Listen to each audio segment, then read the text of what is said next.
Rich Carmona was born in New York City on 110th Street and grew up in Harlem and Washington Heights. My parents, both immigrants, my father came with his mother, my abuelita, when he was a little boy, and grew up in the city also. Most of my time was spent between about 110th and 151st Street on the west side. A little time in the South Bronx. Later on in my life up in the North Bronx, got sent up to high school there. I wasn't a very good student, became a truant at an early age. It was a tough time, we were a poor family. My mom and dad were good people, but they had a lot of problems and they struggled. My abuelita, often the matriarch of the family, bailed us out a lot of times when we were having problems. And ultimately at about 17 years old, running the streets and not really a bad kid, but not really spending a lot of time in school and taking advantage of the good opportunities that were there. I enlisted in the Army after speaking with some people who had grown up in the neighborhood before me, one who was in the Army and Special Forces. He encouraged me to go back to school. I said, I'm too old. So he said, why don't you go talk to my friend? His friend was an Army recruiter. I enlisted, went in the Army, and that was probably the pivotal change in my life.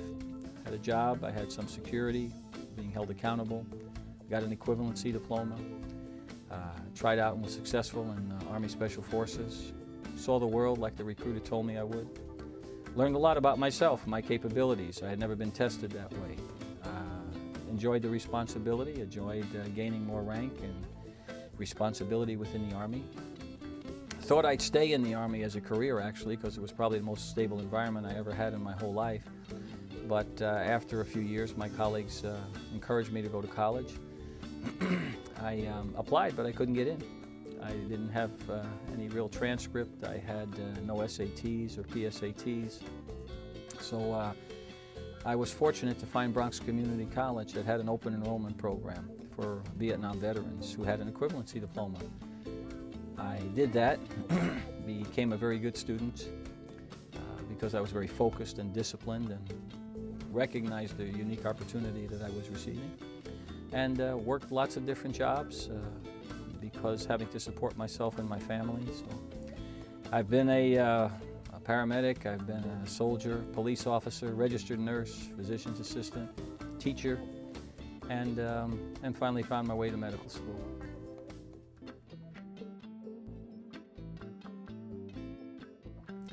The Special Forces medical training is an exceptional course. It's a year of full-time study, and in fact they probably pack in the equivalent of 3 or 4 years of college into 1 year. But you become what's called an independent duty corpsman. So you learn nursing, you learn medicine, you learn how to care for emergencies, you learn how to care for just routine everyday things, as well as public health and sanitation. So when I came home, I was able to use those skills as I worked, and working as a medic, then as a nurse, as a teacher, as a lifeguard. I mean, all of those I drew on my Special Forces skills. So it really helped me then to prepare for the career that I wanted to do, which was ultimately to become a physician. But I was many years away from that, having to start in a junior college in a remedial program, essentially, because I hadn't done well in school.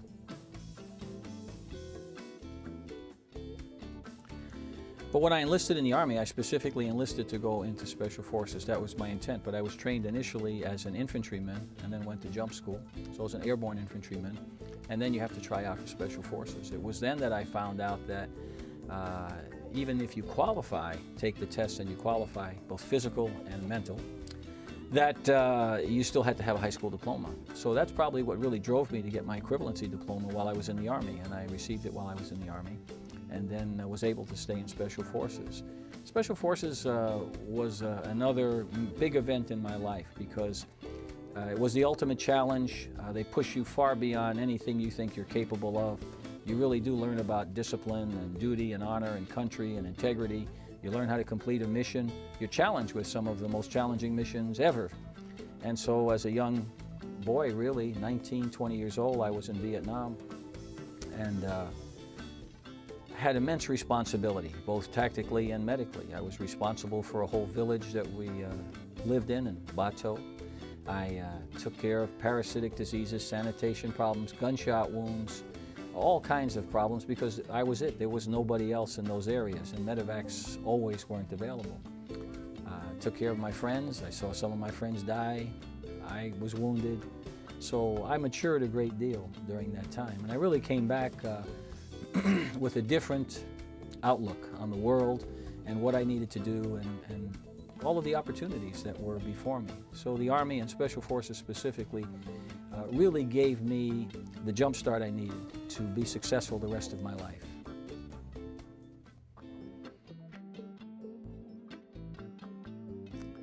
Well, being a physician is a very unique position in our society. It is one where you have the very special opportunity, right, and obligation to care for others, but also to share their most intimate secrets, to probe their mind, their heart, their soul, their body.